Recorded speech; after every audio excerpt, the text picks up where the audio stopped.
Ojadili, the man who wrestled the gods. Gather around, children. Come close and listen well, for the night is thick with tales, and the moon is eager to hear her story retold. It is the story of a warrior whose name echoes in the wind, a name that stirs the trees and silences the drums. His name was Ojadili. Long, long ago, when the rivers still spoke and the forests had not yet forgotten the feet that danced upon their roots, there was a land by the eastern coast, a land of 13 proud villages. These were peaceful people, keepers of tradition, dwellers of harmony. But as all stories go, peace has a way of being tested. It all began, as stories often do, with a stranger. The man came limping into the village, exhausted and worn from battle. He was not of their land, and he knew not the sacred laws of Idemili, the great river goddess. In his hunger and desperation, he did the unthinkable. He ate the sacred fish, the blood still fresh on his lips. And with that, the gods turned their faces away. From that day, strange and terrible things began to happen. Chiefs, wise and mighty, were swept away by the river's fury, their bodies never found. Maidens, who went as usual to fetch water, screamed and fled when the river turned to blood. Panic, confusion, fear. The people abandoned their own river, trekking far and wide to neighboring lands just to find water. But water came with a price. Accusations were thrown like spears, maidens being harassed, taxes being demanded, honor being tested.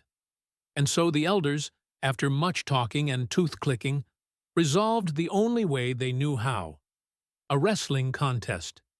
The gods would decide the truth in the arena of strength. Who would wrestle for the honor of the 13 villages? Only one name was called: Ojadili. Ah, Ojadili, stronger than a buffalo, swifter than the wind. His arms were like tree trunks, his gaze like thunderclouds before the storm. He wrestled not only with muscles, but with spirit. The day of the contest came. 4 strong warriors faced him. One by one, he threw them to the dust. The crowd roared, the gods nodded, and the river, at last, forgave. Water flowed, children sang, maidens danced, animals bowed to the ground where Ojadili walked. But victory, dear children, is a curious thing.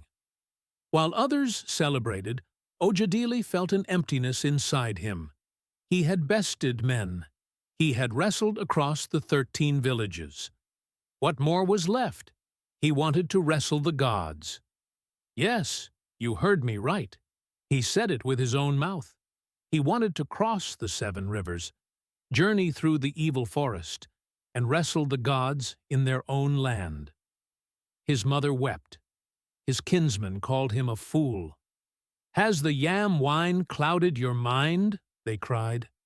"Are you now like the little bird, Enwanza, who after a feast challenges his personal chi?"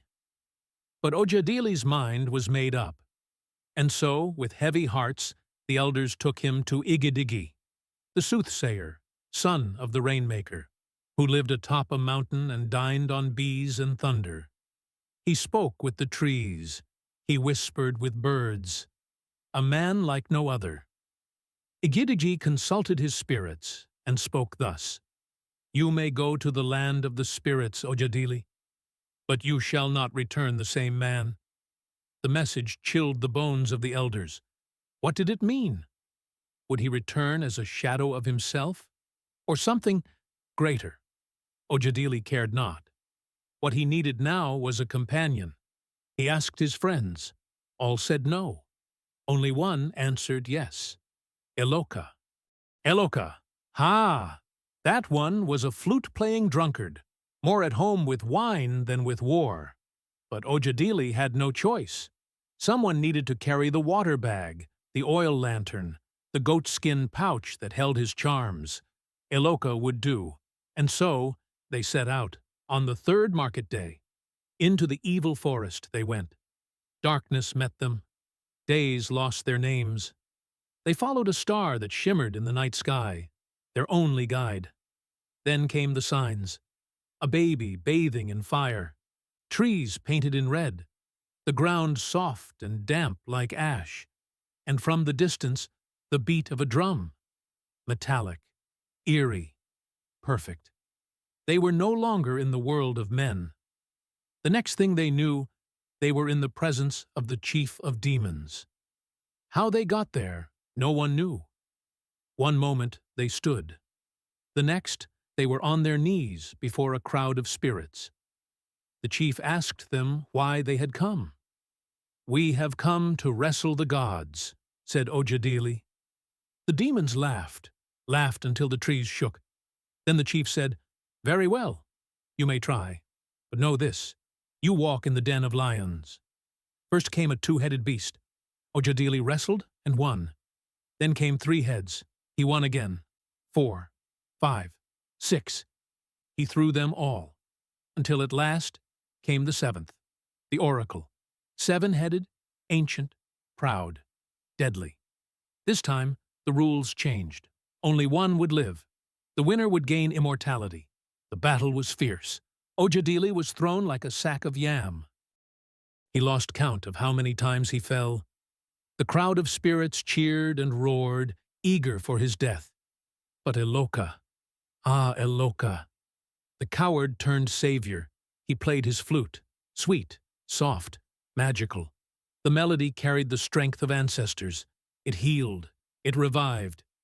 Each time Ojadili fell, the song lifted him, blow by blow, fall by fall, until finally. The oracle caught Ojadili by the neck, suspended him in the air.